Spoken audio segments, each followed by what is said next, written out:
Hello guys, स्वागत है आप सभी का एक बार फिर से बैंकर्स अड्डा 24/7। मैं हूं अमृत कौर, आपकी इंग्लिश मेंटर। और आज का जो हमारा टॉपिक का मुद्दा है वो क्या है? मैम, मेरे मॉक्स में नंबर नहीं आ रहे। मैम, हम मॉक्स तो बहुत देते हैं पर सिलेक्शन के नज़दीक भी नहीं जा पा रहे हैं। या मैम, हम बहुत मॉक्स देते हैं लेकिन मॉक्स में ही हमें जो है ना एक तरीके की डिमोटिवेशन मिलती है, क्योंकि जो मार्क्स है वो या तो कंसिस्टेंट रहते हैं, कभी नेगेटिव में भी चले जाते हैं, और कभी हमें उतना मोटिवेशन ही नहीं आता कि यार इस पर्टिकुलर मार्क्स से हम शायद पेपर भी दे सकते हैं। तो ये मेरे बहुत सारे स्टूडेंट्स के चंद सवाल हैं। तो मैंने सोचा यार इसके लिए मैं आप लोग के लिए एक सेशन फ्रेम कर दूं। सेशन में हम डिस्कस करेंगे आज मॉक्स में मार्क्स कम आते हैं या मॉक्स में अब मार्क्स कम है तो मैम अब क्या करें।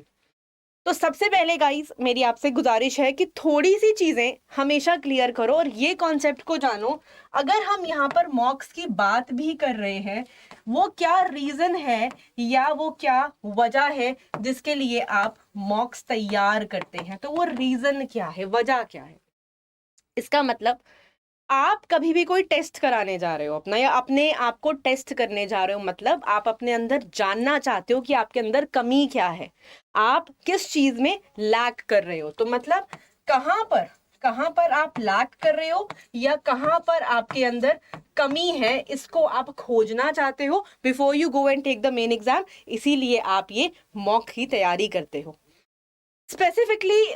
अब रीजन है कि आप मॉक क्यों देते हो, ये मैंने आपको अभी जस्ट बताया। तो आपकी कमी क्या है और कमी में कहां पर आप उस कमी में लैक कर रहे हो। अब रीजन है कि आप लोगों ने यार मॉक दिया, आपको अपनी जो है ना वो कमी का एहसास भी हो गया, तो आपको पता लगा कि आप लैक कहां कर रहे थे। इस लैक करने के बाद अब मेन चीज क्या है, अब आपको समझ में आया। तो इसके लिए आप करेंगे एनालिसिस। और मेरी बात एक याद रखना यार, मेन एग्जाम में जाने से पहले जो एनालिसिस होता है उसको हल्के में कभी मत लेना। बिफोर द एग्जाम ये एनालिसिस ना एक भगवान का काम करते हैं हमारे लिए। क्यों बच्चे? ये हमें बताएंगे कि यार हमारे टॉपिक्स कहाँ कहाँ पर वीक हैं। मान लो फॉर एग्जाम्पल, एक एग्जाम्पल लेते हैं।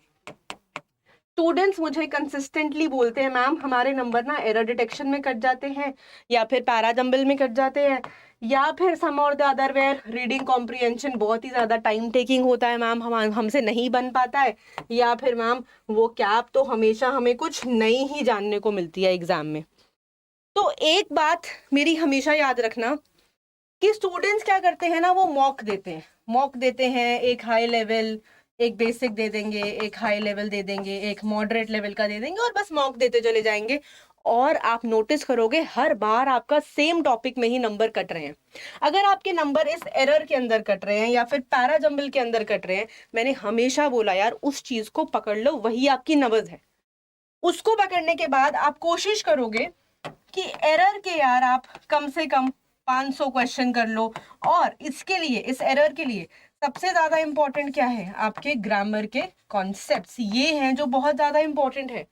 यही तो है उसकी जड़ की एरर नहीं आते, मतलब ग्रामेटिकल कॉन्सेप्ट्स की क्लैरिटी नहीं है। एंड अगर पैराजंबल नहीं आते, मतलब आपकी रीडिंग कैपेबिलिटी, जो रीडिंग स्किल्स है वो पकड़ लो। रीडिंग कॉम्प्रिहेंशन में भी तो रीडिंग ही है, और वोकैबुलरी भी कैसी एनहांस होगी अगर आप रोजाना कुछ ना कुछ रीड कर रहे हैं। तो मुझे तो यहाँ पर एज अ लेमैन स्टूडेंट एक ही बात समझ आई कि रीडिंग ही तो रूट है, फिर हमारा रीडिंग ही तो रूट है। और प्लीज आप ये बात देखेंगे, जब मैंने आपको बोला ना टॉपिक को पकड़ लो, उस टॉपिक को पकड़ने के बाद ना उस टॉपिक टॉपिक वाइज पेपर बनाओ। अगर आपको लग रहा है मॉक में नंबर नहीं आ रहे, टॉपिक वाइज पेपर बनाओ। Mock is everything, trust me. बार बार ये जो मॉक है, दिस मॉक इज एवरीथिंग, ये एंड तक आपके लिए भगवान का काम करेंगे, तो इसकी बहुत रिस्पेक्ट करें। यही है जो आपको सिलेक्शन के नजदीक ले जा रहा है। और उस टॉपिक को ना अपना फिर एक फटाफट से स्ट्रॉन्ग कर लो। आप ऐसा बहुत बार देखोगे, जब ये टॉपिक स्टार्ट हो गया ना, ये जो ग्राफ है, ये ग्राफ आपका एक बार तो इंक्रीज होता है और कुछ टाइम के बाद ये फिर ड्रॉप भी हो जाता है। तो ये ग्राफ ऐसे भी आएगा, ये ड्रॉप भी हो जाएगा, लेकिन आपको अपनी कंसिस्टेंसी बनाए रखनी है ना। आप कितने, how well you are continuing that thing, आप उसको कितनी अच्छे से पकड़ रहे हैं वो ढूंढना है एट द एंड। आप मॉक क्यों दे रहे हैं भाई? कमी कहाँ है हमारे अंदर, कौन से मॉक में कमी है, मॉक लगाकर कौन से टॉपिक में कमी है, टॉपिक को पकड़कर उस टॉपिक को सॉल्व करो, उस टॉपिक में जो कमी है उस टॉपिक को पकड़ लो। यही है जो सबसे ज्यादा इंपॉर्टेंट है। और जब भी आप बात करते हैं ना एनालिसिस की, मतलब समवेयर और दी अदर एक डेडिकेशन चाहिए आपको। किस चीज के लिए? ये जो शब्द आप एनालिसिस एनालिसिस बोलते रहते हैं, हम लोग सेशन में चिक चिक कर चिल्लाते हैं, वहां पर थोड़ी सी कमी है यार, उसी को बस पकड़ लो। ठीक है, अब एक चीज अपना ना एक लाइफ में पर्पस क्लियर रखो कि यार एग्जाम देने जा रहे हैं तो सिलेक्शन के लिए जा रहे हैं, सिर्फ उसको देखने, अटेम्प्ट करने, टाइम पास करने तो बिल्कुल भी नहीं जा रहे हैं।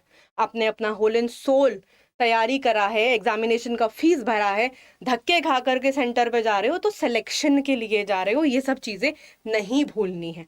तो बस इस सेशन में यार मेरा मुद्दा यही था। लेकिन अगर मैं बोलूं कि रीडिंग बहुत ऐप्ट करनी है तो ये रहा सेशन हमारा। इस सेशन में माय डियर हम रोजाना 5 बजे यहाँ पर मिलते हैं, मंडे टू सैटरडे। पूरे सप्ताह में आप लोग को पढ़ाती हूँ मंडे टू फ्राइडे, और सैटरडे को मैं एक क्विक रिवीजन कराती हूँ। तो यूट्यूब के ऊपर ये सेशन बिल्कुल अवेलेबल है, आप लोग जल्दी से जाएं और इस सेशन को देख लें। और डबल वैलिडिटी भी अवेलेबल है, अगर आप चाहें तो कोई भी कोर्स परचेज कर सकते हैं with the code Y536। Session का मुद्दा सिर्फ आपको बताना मॉक्स के बारे में था। जल्द ही मिलेंगे कल शाम 5 बजे, जुड़ना ना भूलें। Only at Bankers Adda 24/7. Thank you and have a great evening.